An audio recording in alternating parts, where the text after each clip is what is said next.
क्या आपको ये वाली गार्लिक ब्रेड बनानी आती है जिसको सूप के साथ सर्व किया जाता है? आज मैं आपको बनाना सिखाऊंगा गार्लिक ब्रेड। बहुत ही आसान तरीका है। सबसे पहले आपने ये वाली गार्लिक ब्रेड लेनी है। इजीली आपको किसी भी बेकरी से मिल जाएगी।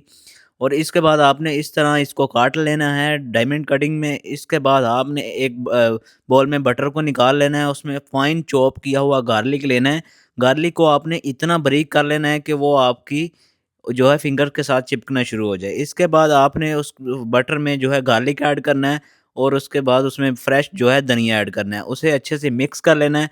इसके बाद आपने नाइफ़ की बटर नाइफ़ की मदद से जो इस बटर को है वो आपने लगा लेना है ब्रेड के ऊपर। इसके बाद आपने इसको बेक कर लेना है और इसको आपने ज़्यादा ब्राउन नहीं करना, हल्का-सा आपने इसको पकाना है और इसकी थोड़ी-सी शक्ल को आपने थोड़ा-थोड़ा सा ब्राउन करना है, ज़्यादा ब्राउन नहीं करना। ये आपकी गार्लिक ब्रेड इज़िली रेडी हो जाएगी। ये सूप के साथ आप इज़िली सर्व कर सकते हैं और ये बहुत ही मज़े की होती है। ये रेसिपी ट्राई करके आपने मुझे बताना